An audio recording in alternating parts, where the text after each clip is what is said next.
Hi everyone, this is Dr. Merhaut with Elite Sports and Spine Chiropractic. Welcome to our Elite Education Series. Today we're going to be talking about low back pain and how hamstring tightness and core weakness correlate with each other and can lead to low back pain or low back injuries. I'm here today with Boyd, our chiropractic assistant. He's going to be the patient for today, and I'm going to demonstrate a couple things on him. So first, I'll have Boyd lie down on his back. With hamstring tightness, I'm going to demonstrate something where you're going to see how core engagement can reduce the amount of tightness in your hamstrings and therefore lead to less injuries over time, whether it's lifting athletically for competition or just doing different lifts around the house, raking leaves, different things like that. So feel free to comment in the comment box for questions that you may have. Feel free to like as well, or share with somebody that you may benefit from this information today. So first off, just a simple test for hamstring tightness to see if there is anything going on there. It's also a test for disc injury. So this is a straight leg raise. So it's simply done by just taking the patient's leg and lifting it straight up towards his or her face. If there is a disc injury, oftentimes they'll have radiating or shooting pain down into the buttock, the thigh, even all the way down into the foot. I use this also for a hamstring evaluation as well as a low back and disc evaluation. So if I see hamstring tightness while I'm doing this test, just by lifting up, and for Boyd here, it's limited right about there. He starts to feel some tightness, and I can feel the tightness in his hamstrings as well. We'll do the same thing on the other side. Boyd doesn't have any disc injury, so he's not going to have any of that radiating symptoms, numbness, tingling, or pain down into the leg or all the way down into the foot. So on the right side, he gets about there.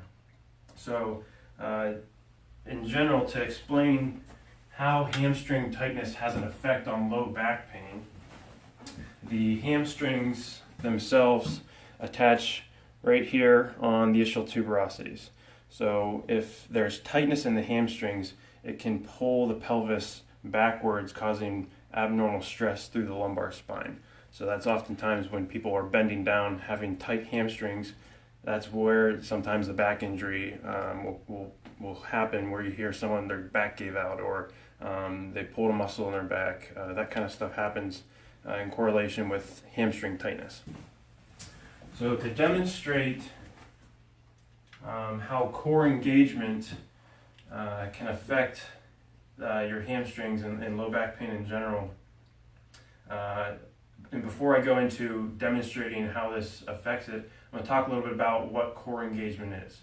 So when you think about the core, I want you to think about 360 degrees all the way around. A lot of people, when they think about core, they think about the six-pack abs right in front. There's a little bit difference between core strengthening and core engagement. With core strengthening, you often think of doing sit-ups, crunches, that kind of stuff to help strengthen the muscles that are within the front of the core.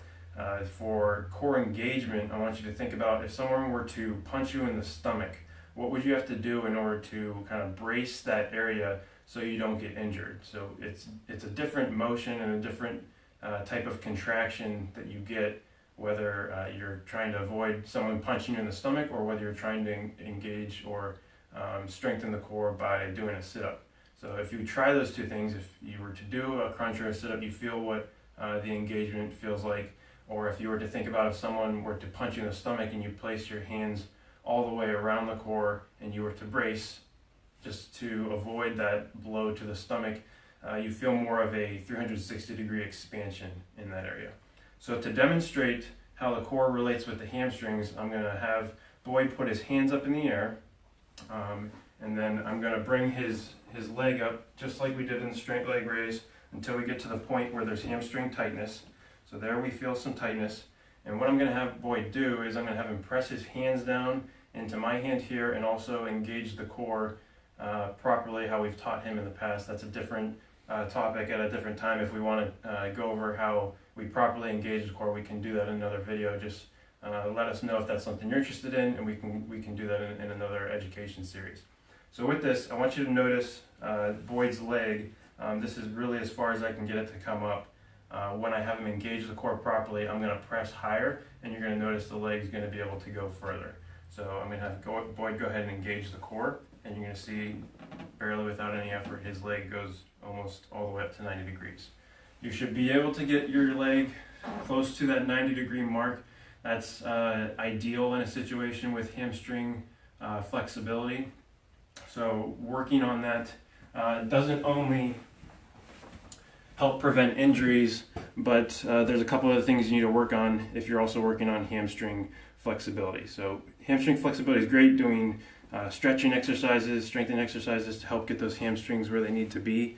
But if you don't have the core engagement, then that hamstring tightness and the possibility of a low back injury or low back pain just occurs over and over again. So core strengthening, core engagement when you're doing lifting techniques is very important. So if you don't know how to properly engage your core, then you have to learn those techniques. So that could be a potential another education series that we can go over just to get you guys moving in the right direction and protecting your low back from any injuries. Oftentimes what happens with a low back injury is the lumbar spine, the low back here, is flexing forward, so coming forward. That repetitive motion of flexing forward puts pressure on the front of the disc, which pushes the fluid in the disc backwards. That repetitive motion over time can affect the fibers which are on the back of the disc. They can become loose, and that's oftentimes when you get that disc bulging or disc herniation type of an injury. So with that, that's why core engagement is so important, so that you are not rounding out the lumbar spine when you're bending over. It's more in a neutral position, and it's being protected with the proper core engagement. So if you have any questions on anything that we went over today, whether it's hamstring tightness, core engagement, low back injuries, whether it's related to a disc injury, mechanical low back pain, how adjusting, how exercises and strengthening can help, that kind of thing, feel free to comment. Like I said before, feel free to share this with someone that you may that has low back pain or low back problems that's reoccurring over time. If this isn't something that they've been focusing in on in the past, whether it's core engagement or hamstring tightness, this is something to look into. If you need more information on that, feel free to comment and I can get back to you on that. So join us next week for our next Elite Education series, depending on the comments that we receive and any interest in other topics. We can focus in on that kind of thing. Thanks.